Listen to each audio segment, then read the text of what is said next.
차이가 드러날 수 있는데요. 바로 이 313은 하루에 이 땅에서 깨지는 가정의 수입니다.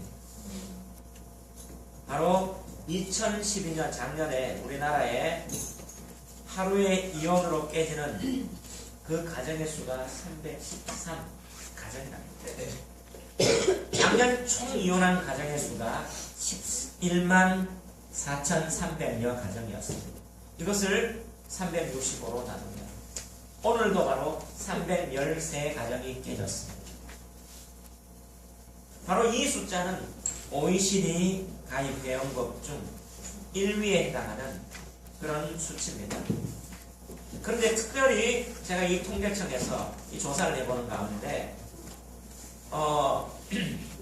이제 요즘 이 수치 가운데 이혼율이 증가하는 가운데 결혼 20년을 넘은 부부의 이혼율이 26.4%.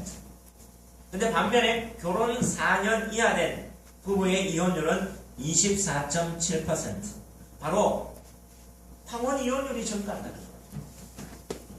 우리 대한민국 우리나라에서 황혼 이혼율이 증가한다는데 더 특징이 있습니다. 왜 이런 어떤 황혼 이혼율이 증가할까 하면 그 이혼 사유를 볼 수 있는데 1위에서 3위까지 보면 1위가 뭔 것 같아요? 경제 문제였습니다. 26.1%. 2위가 뭐예요? 배우자의 외도였습니다. 24.1%. 3위가 뭐예요? 성격 차이. 22.2%. 오늘날 뭐예요? 우리나라가 가장 선호하는 그 가치, 문화가 뭔지 보여주는 거예요. 바로 물질관. 바로 이 시대를 지배하는 그 가치관이 막노리즘입니다. 그리고 또 뭐예요? 성적인 타락입니다. 물질과 성적인 이 타락, 이것이 우리 사회, 우리의 가정들을 깨지게 하는 그 근본 이유라는 것을 우리가 이런 어떤 통계를 통해서 우리는 알 수 있습니다. 여러분, 오늘날 정말 아픈 현실 가운데 우리가 살고 있는 이 시대에 최우선되는 가치관이 만몬이죠. 성적인 타락. 근데 이것이 어떻게 해요? 젊은이들에게 고스란히 그대로 영향을 줍니다. 아이들에게 묻습니다. 너 대학 가고 너 장래 희망이 뭐냐? 돈 많이 버는 거예요. 그리고 또 뭐예요? 아주 쭉쭉빵빵 그 사람하고 결혼해서 내가 사는 거예요. 근데 이 돈 많이 버는 거와 쭉쭉빵짱 이 성적인 부분이 뭐예요? 이혼의 1위에 사유가 해당된다. 이 사회가 어디로 가고 있습니까? 오늘 본문은 예수님께서 제자들과 함께 예루살렘으로 가시는 그 길 가운데 바리새인들을 만납니다. 바리새인들이 예수님 앞에 질문하는 그것으로 오늘 본문이 시작되죠. 그들이 무슨 질문합니까? 자, 2절 한번 읽어봅시다. 시작. 바리새인들이 예수께 나와 그를 시험하여 묻되 사람이 아내를 버리는 것이 옳으니까. 자, 바리새인들이 예수님께 나왔는데 질문합니다. 사람이 아내를 버리는 것이 옳습니까? 무엇에 대해서 질문합니까? 이혼에 대해서. 이혼이 옳습니까? 이혼이 가능합니까? 이혼이 정말 옳습니까? 라고 묻습니다. 근데 여러분, 질문에는 두 가지 의도가 있습니다. 하나는 정말 몰라서, 그래서 알고자 하는 진리에 대한 탐구 의혹에 대해서 질문하는 그 경우가 있죠. 이건 좋은 질문입니다. 질문을 통해서 어떻게 해요? 학문이 우리가 발전하게 되고 질문을 통하여 해답을 찾는 그 길을 아는 게 우리가 공부하는 이유입니다. 근데 또한 의도가 있어요. 뭐예요? 시험하는 거. 남에게 어떻게 해요? 불선한 의도로 흠을 잡고 시험에서 어떤 효과를 누리려는 악한 의도를 가지고 하는 질문이 있습니다. 오늘 바리새인은 전자입니까? 부자입니까? 부자죠. 몰라서 묻는 게 아니라 이 질문을 통해서 예수님에게 어떻게 공경에 빠뜨리려고 질문하는 겁니다. 사람이 아내를 버리는 것이 옳습니까? 라면 바로 이슈가 되는, 그 당시에 이슈가 되는 그 질문을 합니다. 근데 그 당시에 이슈가 되는 이 질문을 한 장소가 어디였어요? 10장 1절을 다 같이 한번 읽어봅시다. 시작. 예수께서 거기서 떠나 유대 지경과 요단강 건너편으로 가시니 무리가 다시 모이거늘 예수께서 다시 전례대로 가르치시더니. 자, 예수님이 지금 어디에요? 유대 지경, 요단강 건너편. 여기는 누가 다스리는 곳이냐면 유대 군봉왕 헤롯 안티바스가 다스리는 그 지역이었어요. 근데 이 지역에 마가복음 6장에 보면 어떤 사건이 일어났습니까? 세례 요한이 헤롯 안티바스에게 그렇게 당신 부인 버리고 헤로디아라는 자기의 어떻게 해요? 조카 되는, 동생의 아내 되는, 친족 되는 그 여인을 어떻게 취하는 음란한 결혼하는 것에 대해서 세례 요한이 뭐예요? 질타했습니다. 근데 세례 요한은 국민들의 그 영적인 지도자로 추앙받았습니다. 헤롯도 어떻게 해요? 그를 하나님의 선지자로 두려워했어요. 그런데 그것 때문에 헤로디아가 앙심을 품고 세례 요한의 어떻게 해요? 목을 날라버리는 그 사건 때문에 그런 이혼에 대한 이슈가 처음에 했던 이 지역에서 예수님한테 이렇게 질문합니다. 그럼 바리새인의 의도가 뭐예요? 두 가지 그런 안 좋은, 자기들에게 유리한 효과를 위해서. 첫 번째가 뭐예요? 정치적 파장. 바로 이런 어떤 성적 태도에서 분봉한 헤로디아가 세례 요한을 죽인 데 대한 정치적 민감한 사항을 다 건드립니다. 여기에서 예수님이 어떤 대답을 하느냐? 잘못됐다면 어떻게 해요? 정권을 잡고 있는 헤롯 안티바스가 예수님 앞에 정치적으로 문제를 삼는 거예요. 아니면 이게 바르다 하면 어떻게 해요? 세례 요한이 괜찮다 하면, 세례 요한이 괜찮다라고 하면 헤롯 안티바스가 어떻게 해요? 이를 갈겠죠. 근데 오히려 이거 세례 요한의 문제 말고 헤롯 안티바스를 의식해서 헤롯 쪽으로 얘기하면 어떻게 해요? 시민들은 당신이 선지자라고 했는데 하면서 시민들이 봉기를 누릴 수 있을 것 같아요. 정말 이런 어떤 정치적인 민감한 사항을 다 터뜨려서 예수님을 뭐예요? 공격에 받들이는 불순한 의도. 그리고 또 한 가지 의도는 뭐예요? 종교적 대립을 조장하기 위해서. 그 당시에 바리새인들이 질문합니다. 바리새인들, 율법의 수호자 바리새인들은 두 가지 파가 대립하고 있었어요. 하나는 보수파와 하나는 자유주의파. 오늘 말한 진보. 오늘 정치적으로 어떻게 해요? 보수파와 진보파와 싸움합니다. 한데 이 바리새파 중에 보수파는 샤마이파랍니다. 그리고 진보주의, 자유주의파는 뭐예요? 힐레파였어요. 이들이 첨예한 대립을 하는 문제가 뭐냐면 이혼의 문제였어요. 바로 율법, 신명기 24장 1절에 대한 율법이었는데 여기에 대한 해석이 완전 상반되었어요. 우리 한번 읽어볼까요?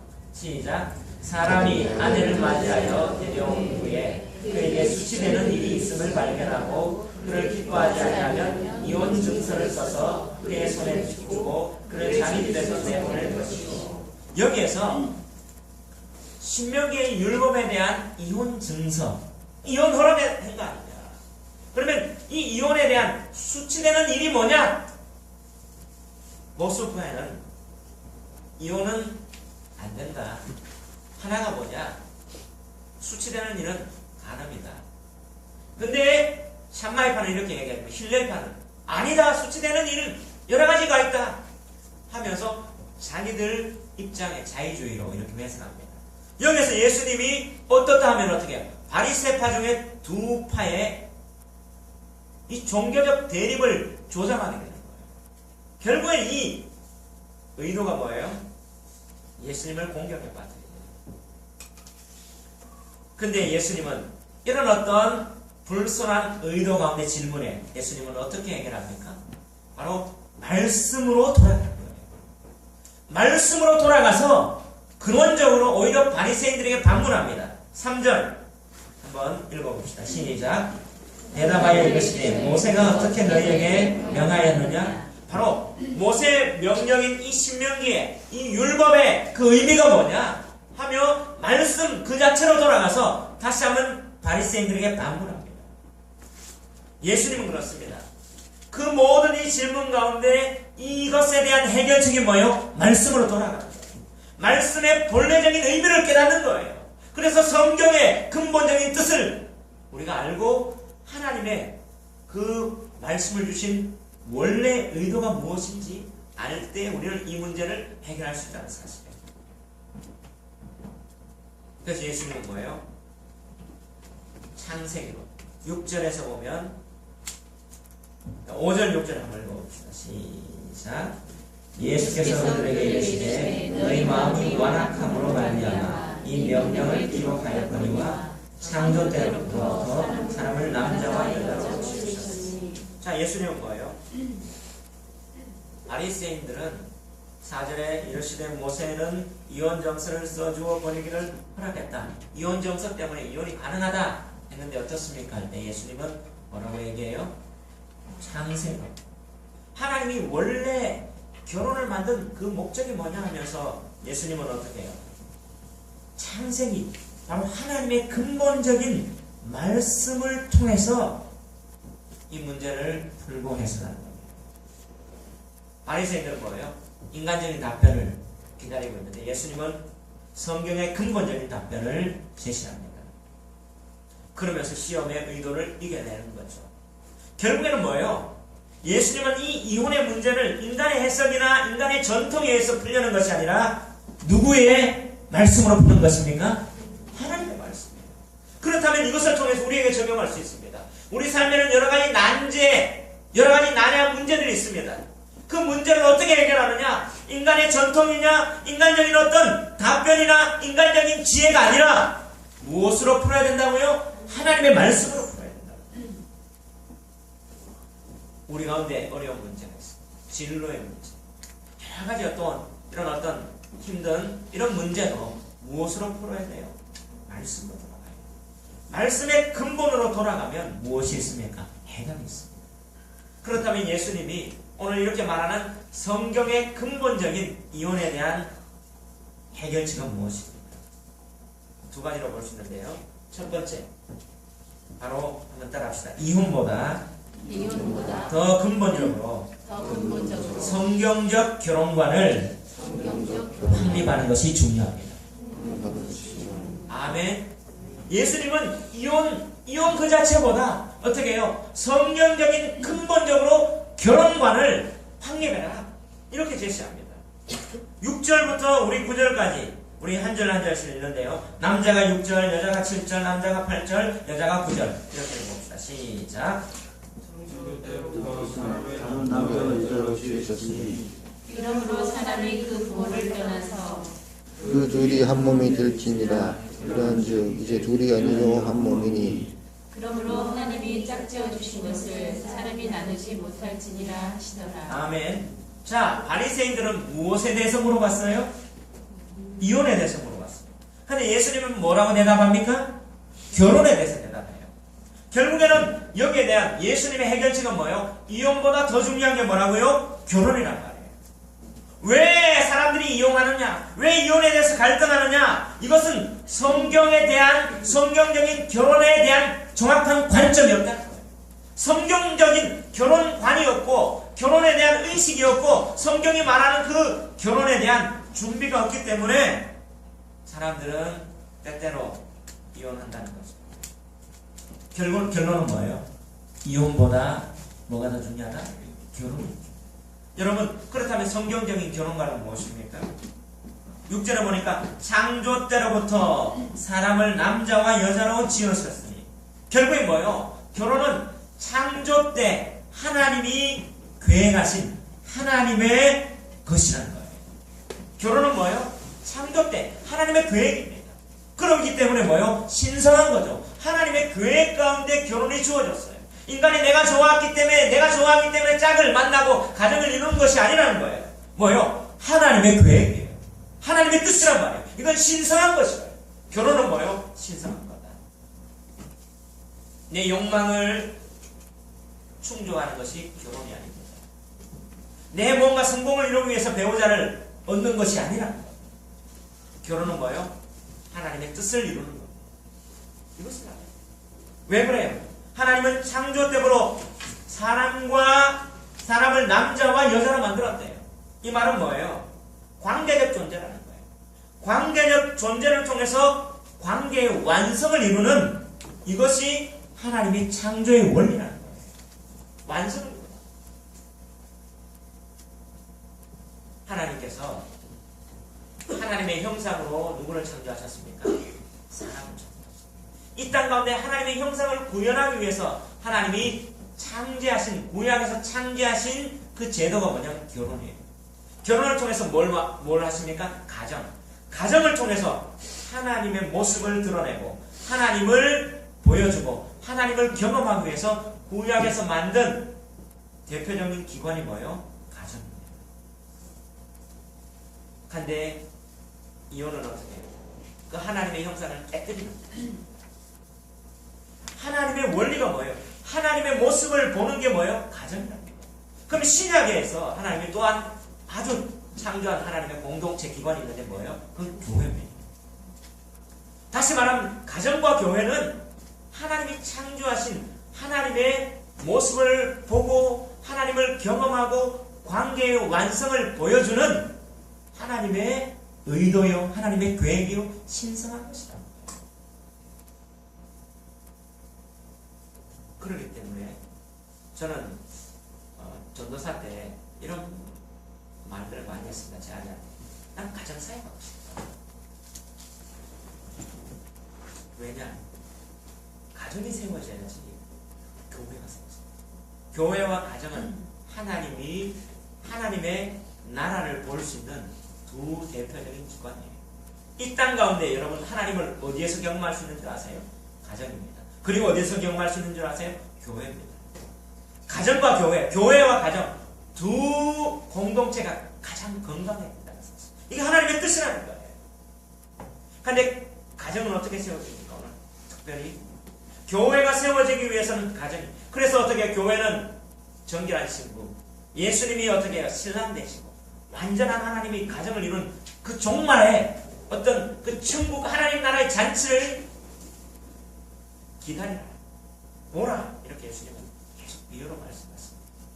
근데 이 결혼의 원리가 뭐냐면 남자와 여자로 지었다고 해요.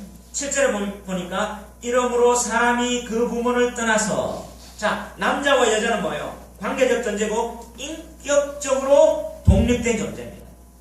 근데 관계와 인격적 존재가 그 독립적으로 온전하게 서기 위해서는 어떻게 돼요? 부모를 떠나야 돼요. 이러므로 사람이 그 부모를 떠나서, 자, 부모를 떠난다는 말은 뭐예요? 내가 자립하고 독립적으로 인격적으로 하나님 나라를 바라보기 위해서 온전히 서는 그 자리입니다. 그냥 부모를 떠나는 게 아니에요. 내가 뭐예요? 비전을 가지고 인격적으로 완성된 하나님 나라를 들어가기 위해서 떠나는 거예요. 마찬가지로 여기서 어떻게 해요? 우리가 예수님을 만나서 구원하고 그걸 경험하기 위해서 어떻게 해요? 다시 한번 내가 단독자로 서는 거예요. 동일한 거예요. 단독자로 서야지 하나님을 만날 수 있습니다. 아, 내 부모가 신앙이 좋기 때문에 나도 물론 그 영적 영향력이 있습니다. 그런데 내가 하나님 만나서 천국을 소유하고 천국의 비전을 갖기 위해서는 뭐예요? 내가 독립적으로 하나님 앞에 서고 내가 이 독립적으로 예수님 앞에 서는 것과 동일한 거예요. 독립적으로 서. 인격적인 독립적으로 어떻게 해요? 서 있어요.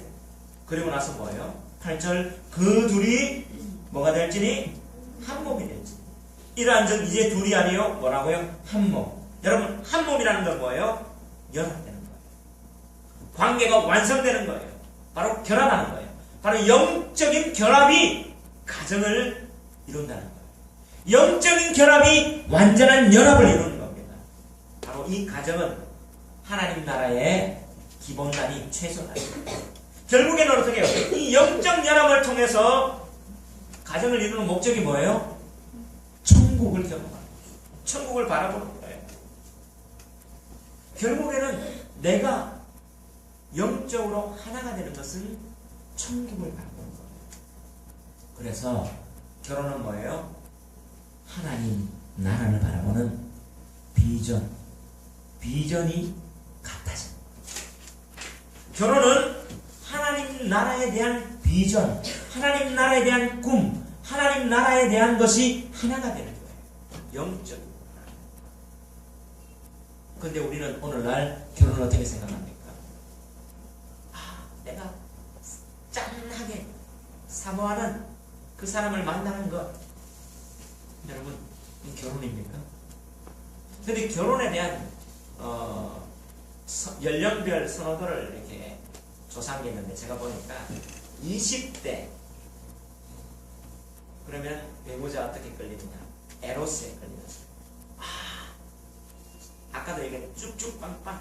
요즘 말하는 제가 좀 안 좋아하는 말인데 섹시라는 바로 성적인 어떤 그것으로 끌리는 거예요. 그거를 어떻게 해요? 내가 30대는 어떻게 끌리는 거예요? 물질적인 책임감 그리고 나의 욕망을 채워줄 수 있는 것. 이제 쭉쭉 빵빵을 넘어서 뭐예요? 이제 그런 어떤 물질과 욕망을 채워줄 수 있는 거고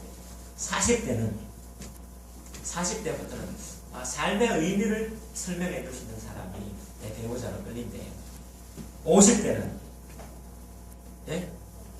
여자가 50대는 맞아요. 그냥 여자 맞아요. 50대는 뭐냐면 같이 갈 수 있는 친구 같은 거. 우리 50대인데 50대가 양이 통로에서 나눠진다 한번 인사도 혹시 사랑하는 친구야 안녕하세요. 남북이 이제 친구예요. 근데 여러분 성경적인 선호도는 뭔지 먼저 아세요? 성경적인 결혼의 선호도는 신앙의 코드가 같아요. 다른 것보다 신앙의 코드, 바로 영적인 결합이 결혼이기 때문에 신앙적인 코드 0이 맞지 않으면 어떻게 해요? 서로 고독해집니다. 서로 피폐해집니다. 서로 갈등이 일어나요. 바로 어떻게 해요? 남자와 여자가 그 부분을 떠나 한 몸이 된다는 말은 영적인 완전한 결합이에요. 우리는 하나님께서 어떻게 우리에게 영혼을 주셨어요. 영을 주셨어요. 그래서 어떻게 우리가 하나가 될 수 있는 것은 영에 대한 결합이에요. 이 영에 대한 결합은 신앙의 코드가 같지 않으면 불편합니다. 처음에는 어떻게 해요? 그건 어떤 육적인 어떤 부분에 끌릴 수 있습니다. 다른 어떤 친구 같지만 어떻게 해요? 영이 맞지 않으면 힘들 수 있다. 왜냐하면 가정은 천국을 나가야 돼요. 그래서 어떻게 해요? 이 영이 맞다는 말 내가 찬송을 같이 부르다가 어떻게 해요? 같이 눈물을 흘릴 수 있는 사람. 같이 기도하다가 같이 뜨거워지는 거예요. 바로 이 영적인 어떤 그 감각과 영적인 어떤 체험을 공유할 수 있는 이 사람. 바로 이것을 위해서 어떻게 해요? 우리는 기도를 준비해야 돼요. 정말 우리의 기준이 뭔지 아세요? 영적인 코드가 같아요. 바로 결혼은 하나님 나라를 바라보는 거거든요. 근데 우리는 뭐예요? 바로 선호도처럼 내가 쭉쭉빵빵이다, 돈이 있다, 욕망이다, 뭔가 어떤 의미를 설명해준다, 친구 같다, 다 좋아요. 근데 영이 다르면 영이 다르다. 여러분 기억하십시오. 우리 청소년 영이 다르다. 제가 중학교 때부터 제 꿈이 뭐냐? 행복한 가정 꾸미는 거. 그거였어요. 근데 지금 우리 집에 소영이가 같이 가족으로 사는데, 소영아, 너 우리 가정에서 같이 살면서 제 아내 조카죠. 어떠니? 하니까 완전 화목해요. 그걸 다 들으면서 마음에 혹시 좀 불안했는데 감사하더라고요. 다른 게 아니라 우리 명예 코드가 처음에 제 아내를 봤을 때 고등학교 때 봤는데요. 좀 큰 추리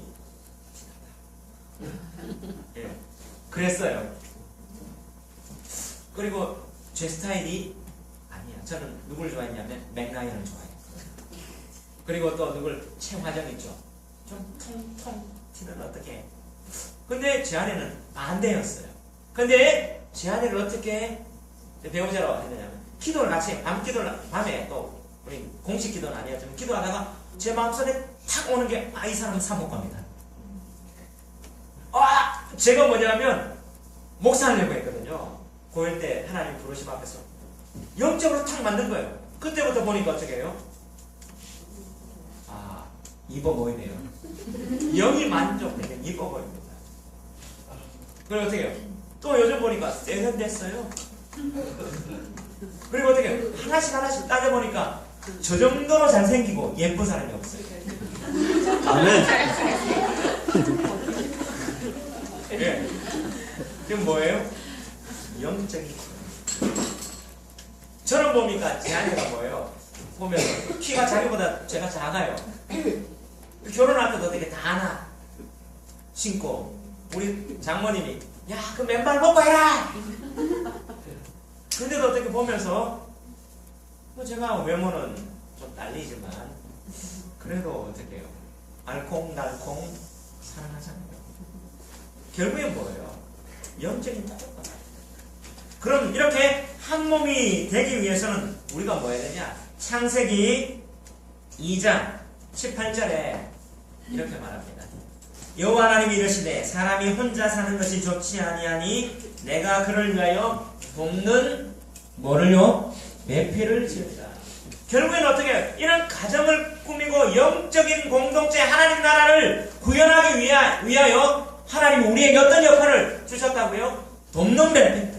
에젤 게네브 에젤 테네그도 이렇게 연결하면 돕는 배필, 생명적 도움의 역할을 감당하는 사람이 배우자란 말이에요. 뭐의 역할을 감당하는 사람이라고요? 생명적 도움에 바로 영적으로 부족한 부분을 채워주는. 그래서 어떻게 해요? 하나가 되는. 이것을 위해서 어떻게 해요? 내가 희생하고 내가 어떻게 해요? 그 사람을 세워주기 위해서 헌신하는 그거란 말이에요. 그러면 어떻게 이걸 통해서 가정이 세워지고 하나님 나라가 이루어진다는 사실을 여러분 기억하십시오. 나는 뭐다? 상대편에게 돕는 배. 영적으로 그럼 그분을 채워주는 거예요. 저 사람이 뭐 부족하기 때문에 이거 안 돼가 아니라 어떻게 해요? 저 사람이 이게 부족하구나. 내가 그 영적인 부족한 부분을 채워주는 그런 역할을 하는 사람. 그럴 때 어떻게 하나님 나라가 이루어지는 거예요. 그럴 때 어떻게 한 몸이 되는 거예요. 근데 우리는 뭐예요? 이게 부족해. 저게 부족해. 오늘 제가 아침에 이게 또 가정하는 게 있는데 아침에 이 가슴에서 확 끌어나오는 부분이 있었어요. 뭐냐? 우리 딸이 맨날 지각하는 거예요. 학교 지각하고 교회 지각하고. 내가 아침에 깨웠는데도 이게 깨워도 반응도 안 해요. 한 3번 하니까 움찔거리더라고요. 오늘 왔는데 또 늦게 왔어요. 그러니까 이 가슴이 막 올라오는데 그래서 아침 이 시작하는데 틀렸잖아요. 기도한다. 근데 어떤 최재학 집사님 기도하는 가운데 같이 기도하는 가운데 그래 네 모습이다. 네가 지금까지도 도와줘야지. 뭐냐면 아직 돕는 배필이라는 거는 아내뿐만 아니라 다른 사람에게도 어떻게 가정을 세우기 위해서 돕는 역할을 생명이죠. 저는 오늘 또 이 말씀하면서도 은혜 받잖아요. 그래서 뭐예요? 기도죠. 자, 가장 성경에 보면 이상적인 부부 가운데 한 사람을 꼽으라 하면 누구를 꼽을까? 바로 이삭과 리브가예요. 이삭 토스트, 이삭. 그리고 화장품 레베카, 리브가잖아요. 아이작, 레베카 이렇게. 근데 이삭과 이 리브가가 한 남편 한 아내로 아주 살면서 아주 평탄하게 또 잘 살았는데, 근데 아브라함의 이 결혼관이 반영됐어요. 근데 이삭이 아내 리브가를 어떻게 얻었습니까? 바로 이제 결혼 정년기가 되자 며느리감을 구해야 되는데 신앙적으로 코드가 같은 사람을 위해서 어떻게 해요? 자기의 고향을 합니다. 이방인에게 구하지 말라. 그래서 누굴 보내요? 그의 종을 보내죠. 그의 종을 보내면서 가는데 그의 종 엘리에셀이 뭐라고 해요? 창세기 24장 12절에 보면 하나님 오늘 나에게 순조롭게 만나게 하사 내 주인 아브라함에게 은혜를 베푸십시오. 기도하러 가고 이제 딱 갔는데 고향에 가서 신부감을 만나기 전에 이렇게 합니다. 하나님 내 이웃을 해서 내가 물을 달라고 할 때 내게 물 주는 사람뿐만 아니라 내 약대에게 물을 준다면 그건 분명히 하나님 틀림없는 사람이에요. 그것을 알게 해주십시오. 왜냐하면 넉넉한 사람이잖아요. 도울 수 있는 사람. 그 기도 쫙 했는데 그래서 창세기 24장 27절에 이 엘리에셀을 기도했는데 그때 누가 레베카가 물 좀 주시니까 물을 주면 자기 약대에게도 막 주는 거예요. 누구냐 하니까 자기 어떻게 해요? 라반 자기의 그 친족이에요. 보면서 신앙의 태도가 넉넉하구나. 기도할 때 만났습니다. 그럴 때 하나님이 그 가정을 이루시면서 무엇을요? 이삭이 심는 곳마다 100배의 복을 주셨다. 그리고 이 리브가를 통해서 어떻게 해요? 이스라엘 나라, 야곱 이런 놀라운 역사가 일어났습니다. 여러분 그렇다면 오늘 뭐예요? 성이혼보다 더 중요한 게 결혼가예요.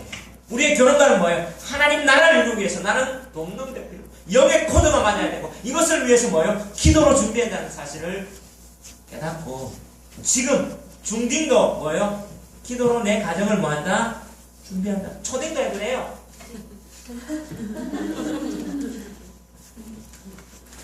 청년 때는 더 기도로 준비하면서 기준이 뭐다? 신앙이고. 두 번째, 오늘 예수님은 오늘 이들의 그 질문, 그 이들을 어떻게 성경적인 결혼관으로 넘어갔을까요? 한번 두 번째, 그 메시지가 뭘까요? 이혼을 결혼 생활의 문제 해결책으로 삼지 말라는 것. 뭐라고요? 이혼이 결혼 생활의 문제 해결책이 아니라는 거죠. 자, 9절 한번 읽어봅시다. 시작. 하나님이 짝지어 주신 것을 사람이 나누지 못할지니라. 자, 하나님의 본래 의도가 뭐예요? 그러므로 결론이잖아요. 하나님이 짝지어 준 것을 사람이 나눌 수 있다 없다? 없다. 이혼은 하나님의 뜻이 아니라는 거예요. 그런데 모세의 율법에 이혼을 허용합니까 안 합니까? 허용합니까 안 합니까? 허용해요. 4절 읽어봅시다. 시작. 이르되 모세는 이혼 증서를 써주어 버리기를 허락하였다. 그러면 모세의 율법에서 이혼이 가능합니까 안 합니까? 하다는 거죠. 제도적으로 이혼 증서를 써주면 가능하단 말이에요. 왜 그러면 하나님이 원래 하나님이 짝지어준 것을 사람이 나누지 못하는 이혼은 하나님의 뜻이 아닌데 왜 율법에서 이혼을 허용하게 해주실까요? 왜 제도로 허용해 주실까요? 그 이유가 뭘까요? 5절 한번 보겠습니다. 예수께서 그들에게 이르시되 너희 마음이 완악함으로 말미암아 이 명령을 기록하여. 그러면 자, 하나님이 이혼 제도를 허용한 그 이유가 뭐라고요? 마음의 완악함. 결국엔 마음의 완악함, 바로 인간의 마음속에 있는 죄악성 때문에 필요하고 불가피하게 이 제도가 생겼다는 거예요. 이혼의 근본 이유가 뭐라고요? 마음의 완악. 여러분, 마음이 완악하다, 이 뜻이 무엇입니까? 이 완악함이라는 말 많이 자주 쓰였던 데가 출애굽기에 보면 바로가 모세 앞에 쓰는데 마음이 완악하여 그리고 완강하여 계속 반복됩니다. 10가지 재앙이 나오는데 네 번째 재앙 이후부터 마음이 완악하여. 근데 이 바로가 마음이 완악하였다는 하나님 보내주신 하나님, 내가 그 뜻을 알지만 안 하겠다. 완악하면 뭐예요? 고집 부리는 거예요. 알지만 내가 고집 부립니다. 자기 고집 피우는 것. 하나님의 뜻이 무엇인지 바로는 압니다. 재앙을 통해서 압니다. 9가지 재앙 당했을 알았습니다. 그런데도 뭐예요? 내 고집으로, 내 집착 때문에 거부하는 게 뭐예요? 완악함이에요. 그렇다면 오늘 이혼할 때도 비슷해요. 같은 심리가 적용돼요. 왜요? 결혼에 대한 뜻은 하나님이 어떻게 해요? 이렇게 가정을 세운 거 압니다. 그리고 하나님이 헤어지지 않도록 압니다. 그런데 뭐예요? 내가 내 길을 가겠다. 고집 부리는 거. 하나님의 뜻을 거스르겠다. 이게 뭐예요? 마음의 완악함. 이것 때문에 하나님은 불가피하게 필요하고 이혼 제도를 그냥 용납해 주는 거예요. 근데 예수님이 오늘 이것을 통해서 뭐예요? 다시 한번 우리에게 하나님의 원래 의도를 상기시켜 주는 거예요. 이혼은 하나님의 뜻이 아니다. 그리고 이 완악함의 결과는 고집 부리고 하나님 뜻 어기면 어떻게 해요? 상처가 일어납니다. 상처. 그래서 어떻게 해요? 이 완악함을 이겨나가기 위해서는 뭐가 필요해요? 신중. 완악함을 이기기 위해서는 뭐예요? 완악한 마음의 반대는 뭘 것 같아요? 완악하다. 하든, 영어로 보면 harden heart 이렇게 돼 있어요. 그러면 hard의 반대말이 뭐예요? soft죠. 그러면 완악함의 반대는 뭐예요? 부드러움. 그럼 완악한 마음을 제거하기 위해서는 무슨 마음이 있으면 돼요? 부드러운 마음. 이길 수 있는 게 뭐예요? 부드러운 마음. 여러분, 부드러운 마음은 어떤 마음입니까? 그런데 부드러운 마음은 어떻게 해요? 알지만 내가 하나님 뜻 아니면 고집 부리는 것, 이게 완악한 마음이라면, 부드러운 마음은 뭐예요? 내가 싫지만 하나님의 뜻이기 때문에 뭐예요? 받아들이죠. 그럼 이런 어떤 부드러운 마음, 소프트한 마음은 어떻게 얻을 수 있을까요? 예수님에게서 우리는 마가복음 4장부터 통해서 알죠. 뭐예요? 가라앉죠. 우리는 어떻게 해요? 다 죄악 가운데 있기 때문에 마음이 딱딱합니다. 근데 좋은 밭이 되고 좋은 마음이 되는 건 뭐예요? 가라앉아야 돼요.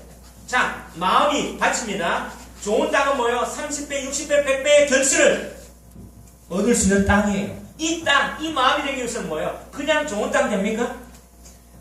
태어나면서부터 그냥 좋은 마음 한 사람도 없어요. 이것 위해서는 뭐예요? 갈아엎어져야 돼요. 자, 갈아엎어지기 위해서는 농부가 뭐예요? 괭이를 가지고 빵! 땅을 칩니다. 땅의 마음이라면 어떻게 해요? 괭이를 한번 치면 어떻게 마음이 아프겠죠? 삽을 한번 밟으면 어떻게 해요? 아프겠죠? 돌을 빼내면 어떻게 해요? 공허함이 있겠죠. 마찬가지로 하나님이 어떻게 해요? 이 말씀으로 통해서 어떻게 해요? 이 마음에 빵 치면 어떻게 아플 수 있어요. 내 마음하고 안 맞을 수 있어요. 붕 떠질 수 있어요. 짜증날 수도 있어요. 근데 이게 말씀이 꽝꽝꽝 내 마음에 치면 어떻게 해요? 가라엎어집니다. 가라엎어집니다. 가라엎어집니다. 고집이 깨집니다. 하나님 앞에 거부하고 싶은 게 어떻게 해요? 다시 한번 줄어듭니다. 그렇게 되면 뭐예요? 가라엎어져서 부드러운 마음. 말씀이 어떻게 해요? 한 방씩 맞아요.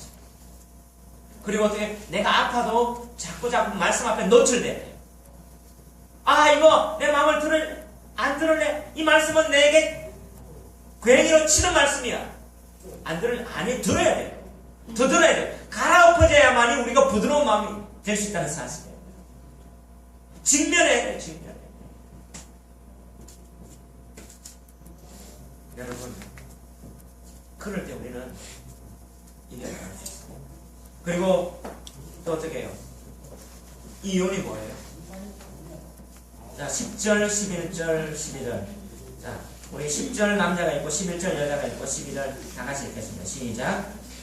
집에서 제자들이 다시 이 일을 물으니 이르시되 누구든지 그 아내를 버리고 다른 데 장가가는 자는 동서에게 간음을 행함이요. 다 같이 또 아내가 아내가 남편을 버리고 다른 데로 시집가면 간음을 행하리라. 여기서 예수님이 뭐라고요? 이혼은 뭐라고 얘기합니까? 범죄라는 거예요. 간음을 해요. 죄악이라는 거예요. 이혼하는 건 뭐다? 죄악이다. 누구든지 그 아내를 버리고 다른 데 장가드는 자는 본체에게 뭐예요? 간음을 해요. 죄악이다. 죄는 뭐예요? 아픔이 있고 깨짐이 있습니다. 결국엔 어떻게 해요? 이 이혼 때문에 깨지는 가정은 치명적인 아픔을 갖게 됩니다. 근데 이 가정의 붕괴로 자녀에게도 그 아픔을 어떻게 해요? 물려줄 수밖에 없죠. 통계청에 제가 보니까 우리나라 재소자 약 8만 명 중에 소년원 재소자가 1만 명 있어요. 그 10,000명 중에 소년원 재소자인데 약 80%가 이혼한 가정의 자녀다. 이게 뭘 말해줘요? 아픔이. 그리고 여러분, 히틀러가 유태인을 학살한 잔악한 사람. 그거 어떻게 해서 그렇게 그런 여자에 대한 편력이 아주 강하고 유태인들을 그렇게 학살할 수 있는 잔인한 그런 사람이 어떻게 그래 됐냐. 그런 에바라는 여자가 있었어요. 결혼하지 않았죠. 마지막 그 여자가 자살했습니다. 근데 어떻게 히틀러가 그래 됐나? 이런 학자들 가운데 히틀러가 그렇게 된 원인은 자기 엄마가 유태인이었어요. 근데 아버지도 유태인이었는데 아버지가 어떻게 해요? 장사를 하고 몇 달씩 이렇게 멀리 갑니다. 근데 그 엄마가 이웃집 아저씨하고 통관합니다. 그리고 자기를 버리고 가정을 깨버리고 이 엄마가 그 남편에게 가버립니다. 그 다른 남자에게 갑니다. 그때부터 이 히틀러는 뭐예요? 여자에 대한 편력, 내 가정을 깬 그런 것들, 그것이 바로 유태인의 여자에 대한, 유태인에 대한 어떤 안 좋은 기억으로 학살을 받는 일리가 있는 거예요. 여러분, 또한 그 대로마 제국의 멸망 원인이 뭔지 아십니까? 어떤 사람은 정치적이다, 군사적이다. 근데 이것보다 더 근본 원인이 뭐냐면 로마 제국의 멸망 원인이 도덕적 문제네요. 성도덕의 문란이고 바로 이 가정의 붕괴가 로마의 근본적인 붕괴 원인입니다. 폼페이 체화하고 보십시오. 로마에는 그때 가정이 깨지고 여권이 신장하면 여자들이 어떻게 해요? 소송하고 이런 것들이 강했습니다.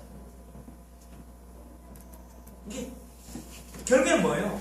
이런 것들 때문에, 이런 어떤 가정이 깨지는 것 때문에 아픔이 주어지는 거예요. 그럼에도 불구하고 이혼이 합법화될 수 있는 그런 사유가 있습니다. 어떤 상황입니까? 배우자가 부정할 때. 그래서 다시 신명기 24장 1절 한번 볼까요? 다 같이 읽어봅시다. 시작. 사람이 아내를 맞이하여 데려오는 후에 그에게 수치되는 일이 있음을 발견하고 그를 기뻐하지 않으면 이혼 증서를 써서 그의 손에 주고 그를 자기 집에서 내보내십시오. 자, 이렇게 이혼할 수 있는 근거가 뭐예요? 수치되는 일. 여기에서 바리새파 중에 샴마이파하고 힐렐파가 나뉘지는데요. 이 수치되는 일이 뭐냐? 보수적인 샴마이파는 뭐예요? 간음이다.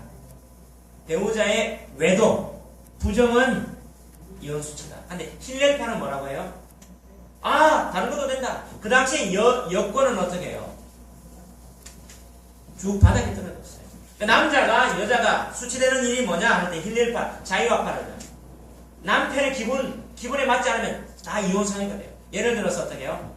여자가 밥을 하다가 남편의 밥을 태웁니다. 이혼 사유예요. 아침에 일어났는데 어떻게 해요? 나보다 일찍 일어나서 화장을 했는데 머리 일어나가지고 오늘 되게 입냄새가 막 나고 이렇다. 이혼 사유가 돼요.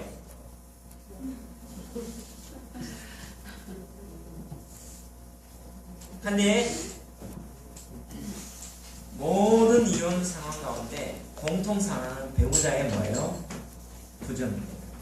근데 저는 이렇게 생각해요. 성경을 자꾸 연구하다 보니까 한 번 부정했다. 그게 이혼 사유가 아닌 것 같아요. 바로 자꾸 연구해보면 이 한 번 정도가 아니라 부정이 습관화되고 바로 부정을 떠나가지 못할 그 경우 될 때 끊어버려요.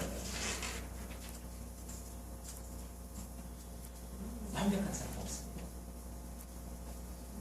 그래서 어떻게 해요? 오늘 이런 어떤 첨예한 대립 가운데 모세의 율법이 주어진 이혼증서. 왜 이혼증서가 주어진 줄 아세요? 두 가지.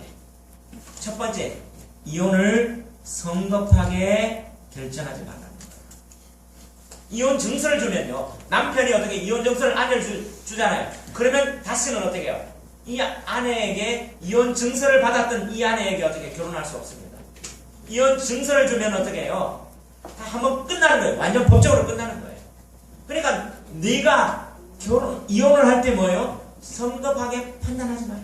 증서를 줘야 된다. 증서는 뭐예요? 자기의 기록에 남습니다. 그래서 뭐예요? 오늘 이 율법을 주신 것은 뭐예요? 예수님의 의도가 뭐냐면, 하나님의 의도가 뭐냐면 성급하게 결정하지 말라. 그 다음에 뭐냐면 이혼 증서는 누구에게 주냐면 여자에게 줘요. 여자를 보호하는 거예요. 그 당시에 여자가 이혼당하면 뭐예요? 일할 수 없었습니다. 요즘적으로 재정적으로 경제적으로 해결할 능력이 안 됐어요. 그러면 이 이혼 정서는 뭐예요? 여자에게 재혼할 수 있는 기회를 주고, 결국엔 뭐예요? 약자를 보호하는 거예요. 바로 하나님이 주셨던 그 율법의 의도는 뭐냐면 성급하게 결정하지는 마라. 그 다음 뭐예요? 약자를 보호하겠다, 이 의미인데, 이 힐레라카는 뭐예요? 자기들이 오용하고 있는 거죠. 그렇다면 오늘날 교회, 말씀을 온전하게 선포하는 그 교회의 역할이 뭡니까? 이혼은 예방해야 됩니다. 성급하게 결정하지 않도록 우리가 어떻게 안아주고 막아주고 기회를 주고. 다 열받는 사람이 있죠. 다 어떤 자유가 있죠. 예를 들면 소크라테스, 여러분 유명한 철학자입니다. 근데 소크라테스만큼 유명한 게 그의 뭐예요? 부인이에요. 뭐로 유명해요? 악처. 한날은 소크라테스 집에 손님들이 왔습니다. 얘기하는데 이 여인이 어떻게 막 고함고함 소리를 막 고래고래 지르는 거예요. 고래고래 지르다가 손님 왔는데도 그 주위에 물동이가 있는데 그 물동이를 가지고 소크라테스에게 어떻게 부어버리는 거죠. 그런데 몇 시간이 지나고 그 아내가 지나간 그 자리에 다른 손님들이 묻습니다. 당신 결혼 생활을 제거해야 되지 않겠습니까? 연이라 생각하지 않습니까? 하니까 소크라테스의 답변이 글자 뭐라고요? 천둥이 치고 나면 비가 내리는 건 당연한 건 아니에요. 고함고함 고래고래 치고 나서 그 다음 어떻게 물대라. 그리고 나서 그 다음 답변이 글자였어요. 뭐라고요? 비가 온 후에는 개입니다. 다시 말하면 소크라테스는 어떻게 해요? 성급하게 결정하지 않는다. 한 번 참고 한 번 더 인내하고. 오늘날 이게 우리에게도 필요해요. 성급하지 않는다. 그래서 교회는 어떻게 해요? 어떤 위기 가운데 있을 때 다시 한번 이런 어떤 예방하고 성급하게 결정하지 않도록 돕는 역할. 그래서 성경적인 결혼관을 가르칩니다. 제가 청년사회 갈 때 이 이성교제에 대해서 제가 세미나 다니면서 얼마나 고민을 했다고요. 그러면서 정리를 했습니다. 그리고 두 번째가 뭐예요? 오늘 증서를 통해서 어떻게 해요? 이혼한 연약한 그런 어떤 사람들을 보호해줘요. 다시 한번 뭐예요? 건강한 가정을 이룰 수 있도록 교회가 도와야 돼요. 바로 율법의 취지는 뭐냐면 이혼 증서를 통해서 그 사회적으로 약자인 여자가 재혼할 수 있는 기회를 줬답니다. 오늘날 한국교회가 이런 어떤 이혼한 가정이 교회 안에도 많습니다. 그래서 제가 전도사 때 목회 신학에 보면 이혼한 가정을 어떻게 할까? 이걸 제가 하면서 그때부터 내가 준비해야 되겠구나. 만약에 내가 목회할 때 그런 사람을 어떻게 상담해 줄까? 교회 역할이 있습니다. 그때 어떻게 해요? 우리는 안아주고 품어주고 늘 우리가 그런 위기 가운데 있다는 위기의식을 가지고 어떻게 해요? 다시 한번 이미 그렇게 했다면 이 공동체가 안아주고 품어주고 기회를 다시 한번 기회를 제공할 수 있는, 그러면서 다시 한번 건강한 가정을 꿈꿀 수 있는 하나님의 구원은 뭐예요? 회복이에요. 리커버라고 합니다. 다시 한번 회복할 수 있는 기회를 교회가 제공해야 된다는 사실입니다. 이 역할을. 근데 어떻게 해요? 교회는 색안경을 끼고 그런 교회가 종종 있습니다. 우리 하나님 교회는 오히려 약자를 보호하고 또 하나님의 말씀대로 다시 한번 그 비전을 회복할 수 있는 그런 역할을 감당하는 그런 교회가 되기를 원합니다. 제가 원래 국민일보를 보면서 스크랩에 한 기사가 있는데요. 우리 한번 사진 한번 보고 나왔어요. 볼까요? 누굽니까?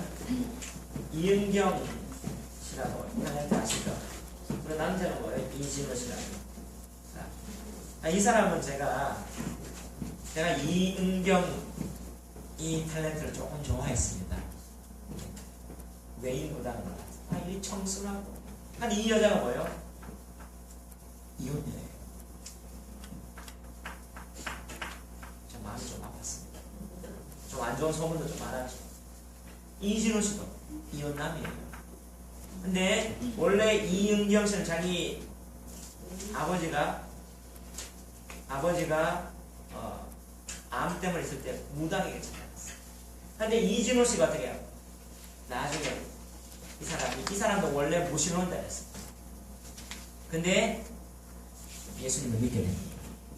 예수님을 믿고 둘이 어떻게 해요? 결혼하게 됐어요. 결혼하고 나서 제가 양평에서 작년에 개척을 한 거예요. 전도사입니다. 내년에 목사 안수 받아요. 그래서 개척한 교회가 뭐냐? 이름이 추수항사교회. 주소가 경기도 남양주 와고 팔당리 몇 번지 자기 집에 딱 있어요. 그러면서 이가 결혼하고 나서 연예인 가정이에요. 연예인 세계에서 이렇게 아름다운 모습이 있구나 하면서 이렇게 그들의 아주 아름다운 모습을 증가하는 사람도 있어요. 그런데 그러나 제가 이 글 가운데 한번 그 신문 기사에 글 가운데 한번 읽어드릴게요. 내년 목사 고시를 치르는 이 전도사는 연예인과 목회자의 길을 올곧게 걷고 있는 것은 아내의 응원과 기도 덕분이라고 고백했다. 아내는 사력 있고 무척 신중한 성격입니다. 우리 부부는 믿음을 가진 뒤 생각과 말과 행동이 변했어요. 성령의 하나님께서 우리의 마음에 들어오셨기 때문입니다. 예수님을 믿으면 성화된다는 사실을 널리 알리고 싶어요. 늘 사랑으로 내조하는 이은경 사모도 남편 못지않게 신실한 크리스찬으로 거듭났습니다. 남편을 이렇게 말합니다. 남편을 만나 결혼하고 교회 다니면서 행복이 무엇인지 깨달았습니다. 마음이 편해지니 얼굴이 밝아졌다는 소리를 많이 들어요. 앞으로 하나님이 또 어떻게 역사하실지 무척 기대돼요. 마지막 두 절에 이렇게 말합니다. 두 사람의 표정은 맑았다. 부부는 신앙을 가지니 고통이나 슬픔이 와도 이내 극복할 수 있다며 믿음과 사랑이 부부에게 가장 중요하다고 말했다.